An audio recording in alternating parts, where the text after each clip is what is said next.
Alright, welcome back, ladies and gentlemen. So we want to be proceeding with our CAD tutorials, and in this case we want to be able to explore the animation option in our CAD. How basically can we add motion to our assemblies? How basically can we add motion to our mechanisms so that we'll be able to appreciate the type of motions that we have on the different components that we have designed.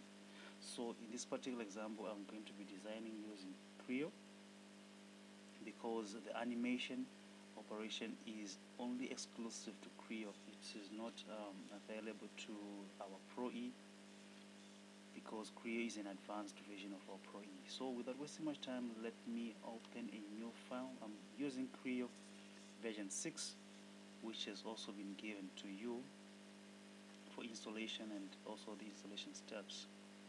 So in this particular example, I want us to be able to perform an animation of a threaded fastener. Basically, I'm going to be showing how we animate a bolt and a nut together, so that you'll be able to appreciate the two different types of motions that bring about a threaded fastener. Alright, so I'm going to open an assembly file, and then I'm going to start importing my bolt and my nuts, and then we're going to add some motion constraints. Alright, then so this is our assembly mode. The assembly mode is not much different from the one that we have in Pro E. So in assembling, we're just going to be importing the parts that we have previously designed. So I'm not going to be designing the bolt from scratch and also the nut from scratch. I'm just going to be importing the already designed components, because I know you are aware on how we can design a bolt and also how we can design a nut. So this is the bolt that I have designed right here, and on the status is showing that we have not constrained it. So I'm going to add some constraint. So as a first component, I'm going to add a default constraint to it, and also the status will not change to fully constrained. Then I'm going to click OK. I'm going to click OK right there. Then I'm going to take the nut, import the nut into the workspace. So this is our nut. Let me try to rotate it slightly so that you can be able to appreciate it. Alright, so how is my nut going to be constrained on the bolt? I am going to put one of the following constraints, predefined constraints. So we've got several of them right there. We've got a pin slider, cylinder, planer. We've got all those different types of motion constraints. So in this particular one, I'm going to choose a one that is close to how a nut is going to behave on the bolt shaft, which is a cylinder. The nut will behave like a cylinder when it is placed on the bolt shaft. In other words, the cylinder motion constraint will enable my nut to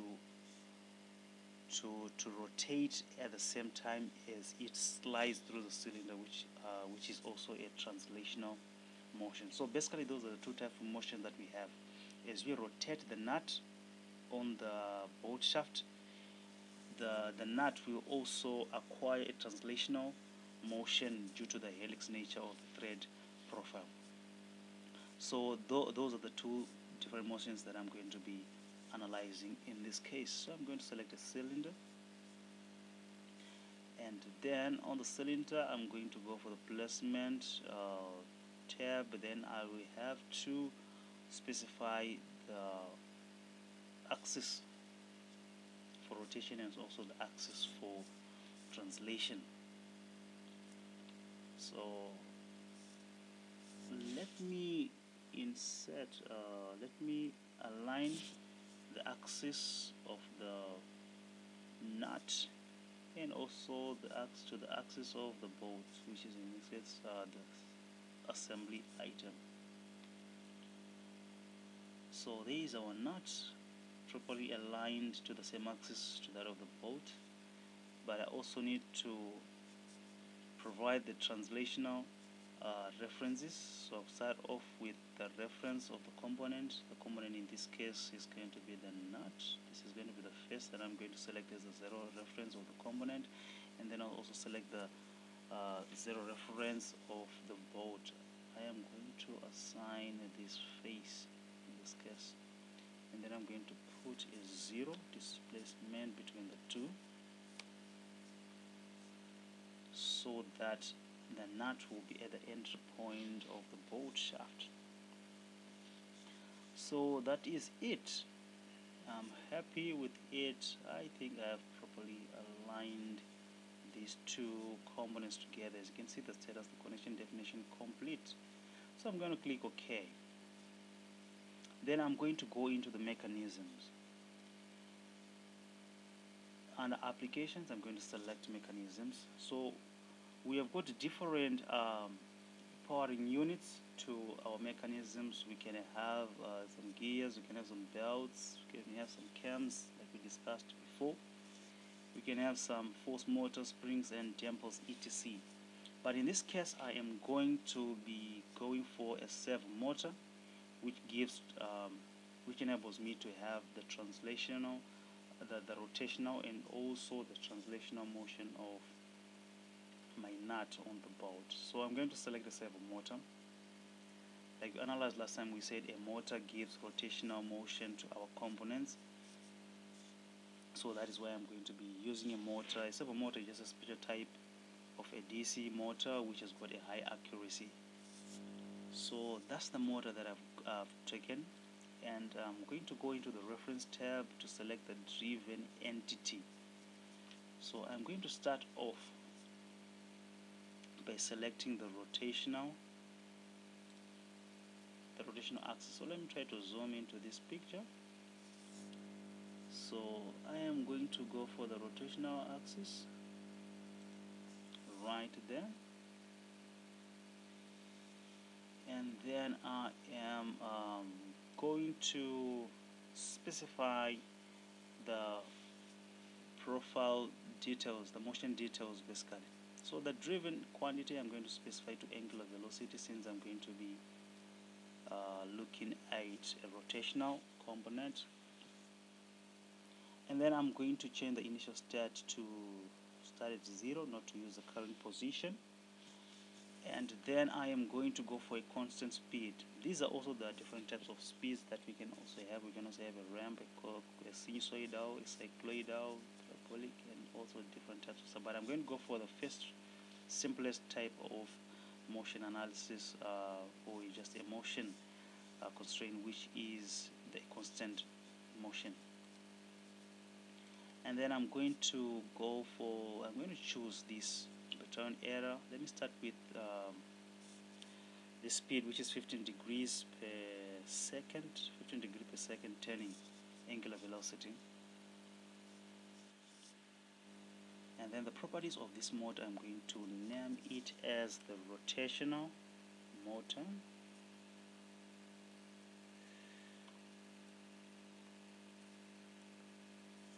I'm just going to click at the rotational motor, and then I'm going to press enter, and then select the OK. So we'll just check to show that we are done. Alright,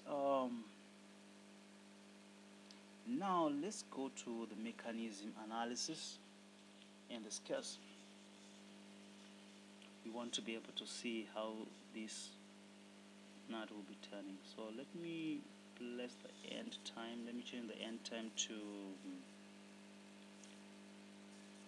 let me put it to 50. And that's it. So let's try to see what will be happening when we place a rotational motion to our nut. So let's press run. So that's how it is rotating.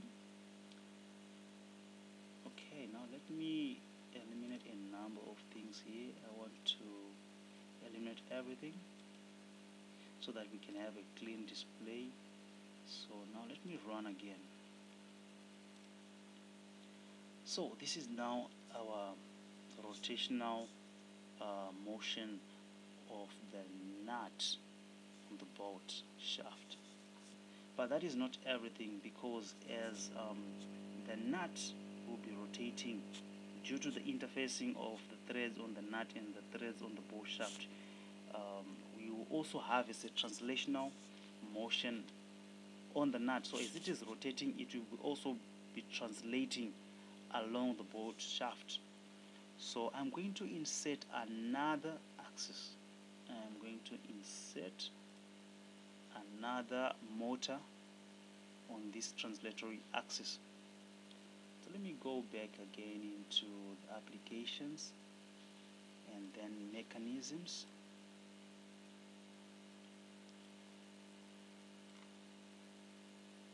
And then I'm going to add another servo motor. Now this servo motor is going to give me translation.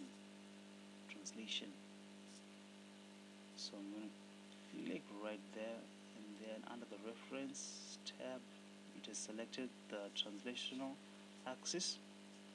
And then on the profile details, still I'm going to be analyzing velocity using the initial position, the 0 point as the initial position, still a constant speed, and then I'm going to be changing this to 0.3 inches per every second.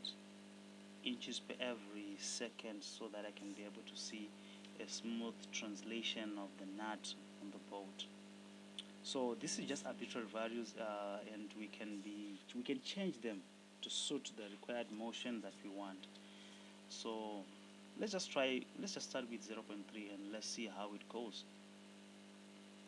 Alright, so I'm also going to change the name of this motor to translation.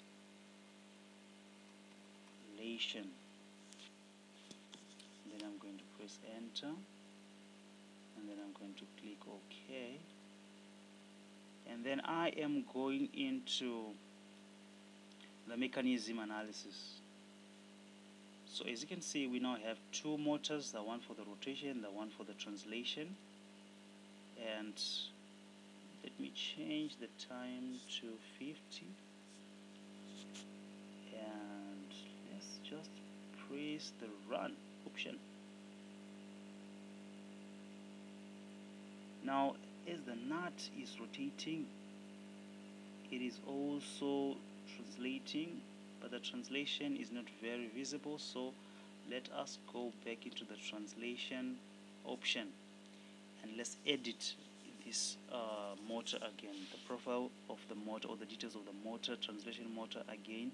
So this is another tool that we find in Creo, the edit definition option, and this is very useful in the case that you want to change some other parameter, you've forgotten to place some details, or you want to make some corrections or additions.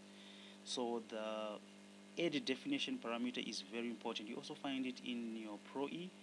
If you just click an item on your module tree, right click the item on this history, you can be able to identify the option by the name of edit definition. So it enables you to quickly correct any additions that you might have to your design.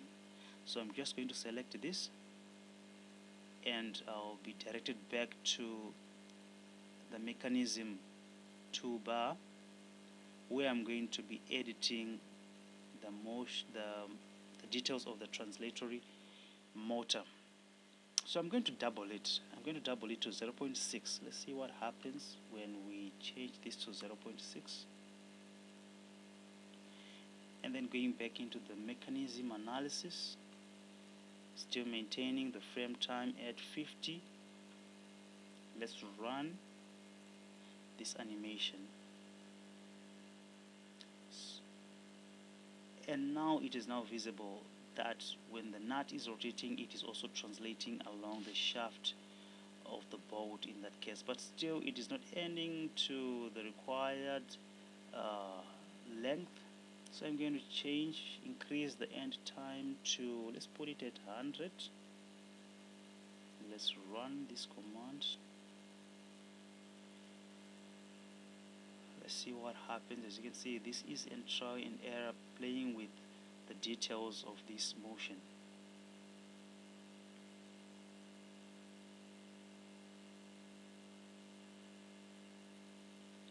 Still it's not ending right there, so I'm going to be changing the translation motion from 0.6 to 0.7, and then I am going to be changing the end time. Let me increase it to 90, maybe 94. Let's see what happens.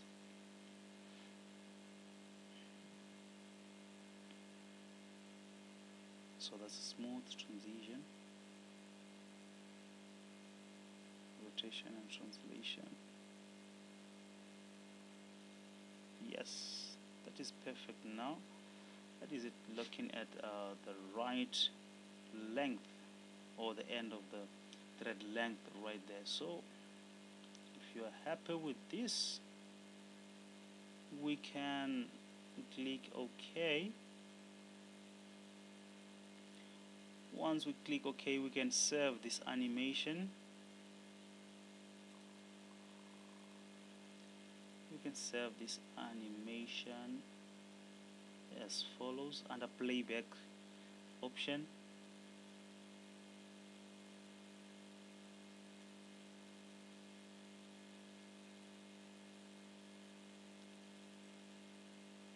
So it is being animated right now. Let me change the speed, animation speed.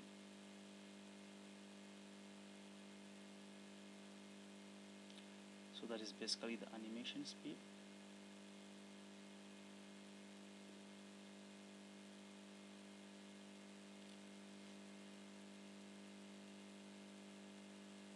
Alright. So basically these are the two motions that we need to assign whenever we are having a thread. Whenever we are having a threaded fastener, we must be able to assign these two types of motions, and I think I'm happy with it. I can capture this motion, change a number of things right here. I want to save it in the MPEG format. Yes, and then I can change this to maybe 1280 by 912. If you want a higher resolution, you can change the frame to 30 if I want, and then we can save this on my desktop. Let's assign the following name to it. My animation. We're going to save it at on my desktop, and then I'm going to click OK. I think I'm happy with these parameters, and then I'm also going to click OK.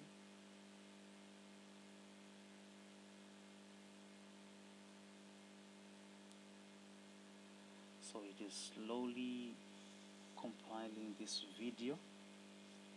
I think it will take some time, so I'm just going to pause this video so that it won't go for a very long time, and then I'll see you on the other end.